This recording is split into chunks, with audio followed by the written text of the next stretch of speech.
Season 2 bab ke-26. Ya Allah, ampunilah hati yang begitu rapuh dan lemah iman ini. Hati yang begitu mencintai melebihi yang seharusnya.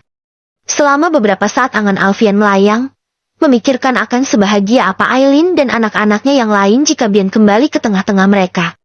Luka yang selama ini menyelimuti mereka akan hilang. Mama dan Oma akan menikmati sisa hidupnya dengan penuh bahagia. Ia menarik napas dalam-dalam.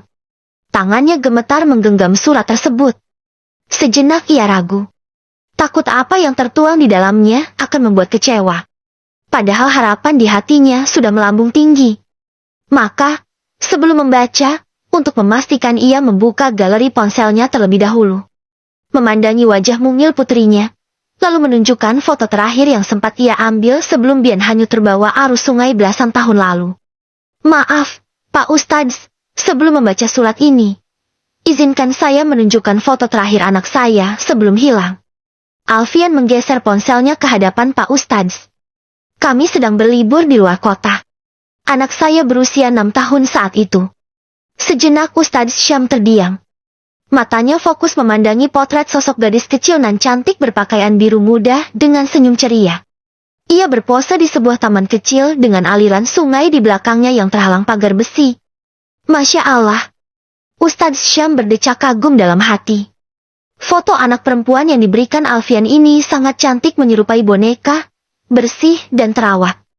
Berbanding terbalik dengan Amira, saat pertama kali datang ke pondok, ia dalam keadaan kumal dan tidak terawat. Tubuhnya pun sangatlah kurus dengan kulit sedikit gelap.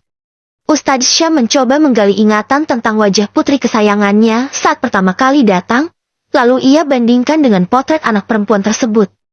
Maaf, untuk foto ini saya tidak bisa menilai seberapa mirip, ucap pria parubaya itu. Tapi, memang ada kemiripan antara wajah anak laki-laki Pak Alfian dengan Amira versi dewasa seperti yang saya katakan tadi. Rasanya Alfian benar-benar sudah tak sabar lagi.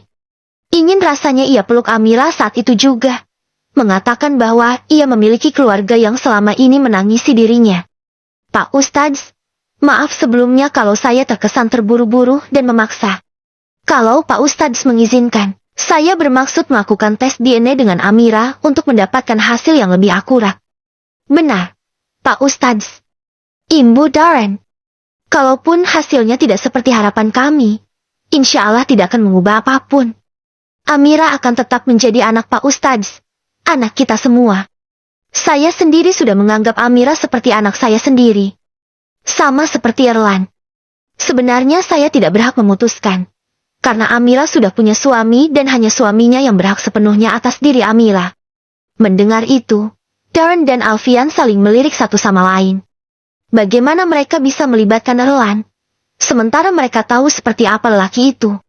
Ia bahkan sempat berniat menceraikan Amira demi wanita lain. Lebih buruknya lagi, Alfian mendengar sendiri niat Erlan itu. Akan tetapi mereka memilih untuk menutupi perihal sikap Erlan kepada Amira. Karena jika diceritakan maka sama saja dengan membuka aib rumah tangga orang. Selain itu, demi menjaga hubungan baik antara dua keluarga, dengan harapan bahwa kesabaran Amira dapat membuka mata hati Erlan. Mengembalikannya seperti Erlan yang dulu. Saya akan bicarakan nanti dengan Erlan, Pak Ustadz. Maaf, kami memang belum sempat memberitahu Erlan tentang kemungkinan ini, karena semuanya serba mendadak. Apalagi sekarang Amira dalam keadaan sakit. Imbu Darren. Saya sangat mengerti, Pak Darren. Saya akan senang sekali kalau ternyata Amira adalah anak Pak Alfian yang hilang. Semoga Allah memudahkan semuanya dan menunjukkan kebenarannya. Amin. Sahut Alfian dan Darren bersamaan. Sekali lagi terima kasih sudah membukakan jalan untuk kami, ucap Darren. Sama-sama, Pak Darren. Pak Ustadz melirik Alfian yang sedari tadi tampak tidak tenang. Oh ya, di dalam surat itu memang tidak ada petunjuk apa-apa tentang identitas Amira maupun orang tuanya. Itu hanyalah sebuah surat titipan biasa. Tapi, saya sengaja menyimpannya karena berpikir mungkin surat ini akan berguna suatu hari nanti. Pakaian-pakaian Amira saat datang ke pondok juga masih kami simpan semuanya. Perhatian Alfian kini tertuju pada sepucuk surat di tangannya. Surat usang yang belum berani ia baca isinya. Hingga ia mendapat tepukan pada bahunya. Barulah ia tersadar. Apa mau aku saja yang baca? Tawar Darren, menatap sang sahabat. Alfian menghembuskan napas panjang, mencoba menguatkan hati. Tidak. Maaf. Aku hanya sedikit ragu. Akhirnya ia kembali membuka kertas putih yang sudah berubah kusam itu. Ada doa yang terus mengalir dalam setiap hela napasnya. Doa yang tak pernah putus untuk putri kecilnya. Baru membaca barisan pertama surat itu saja sudah membuat jantung Alfian seperti akan berhenti berdetak. Assalamualaikum warahmatullahi wabarakatuh. Pak Ustadz, maafkan kelancangan saya yang telah meninggalkan beban untuk Pak Ustadz. Saya memberanikan diri membawa anak saya setelah mendengar bahwa pondok Pak Ustadz digratiskan untuk anak-anak yatim. Anak saya, Amirah Hairun Nisa, adalah anak yang malang. Dia tidak seberuntung anak perempuan lain di luaran sana, yang lahir dalam keluarga berkecukupan, yang memiliki seorang ayah untuk melindungi, yang setiap hari dimanjakan dan dihujani kasih sayang, yang memiliki hunian hangat untuk tempat berlindung, yang bisa tidur nyenyak tanpa memikirkan hari esok akan seperti apa. Dia hanyalah seorang anak perempuan sebatang kara yang bertahan hidup di tengah dingin dan derasnya aliran sungai. Seorang anak perempuan dengan luka yang tidak terlihat, yang selalu dihantui mimpi buruk dan ketakutan di setiap malamnya. Amira sama seperti anak perempuan lain. Dia hanya tidak bisa berbicara setelah mengalami kecelakaan beberapa tahun lalu, yang menyisakan trauma berkepanjangan. Dan karena keterbatasan biaya, saya tidak bisa berbuat apa-apa untuknya.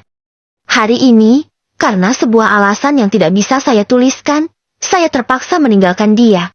Tidak ada tempat lain yang bisa membuat saya tenang selain di bawah naungan Pak Ustadz. Jika Allah masih mengizinkan, suatu hari nanti saya akan kembali menjemput Amira dalam keadaan yang lebih baik. Jikapun kami tidak lagi berjodoh, kiranya Pak Ustadz bersedia menerima dan memberikan perlindungan kepada anak saya yang malang ini. Semoga Allah selalu melimpahi Pak Ustadz sekeluarga dengan kemudahan dan rezeki yang berlimpah. Amin. Salam hormat dari saya. Wassalam. Alfian menitikkan air mata setelah membaca barisan kalimat yang tertuang dalam surat tersebut. Selama beberapa saat waktu seakan berhenti bergulir. Ia larut dalam rasa sakit yang teramat dalam menikam jantung. Menyayat begitu dalam. Namun, di saat yang bersamaan ia merasakan bahagia tak terkira. Dia pasti anakku, darn. Dia bianku yang hilang. Ucapnya lirih diiringi derai air mata.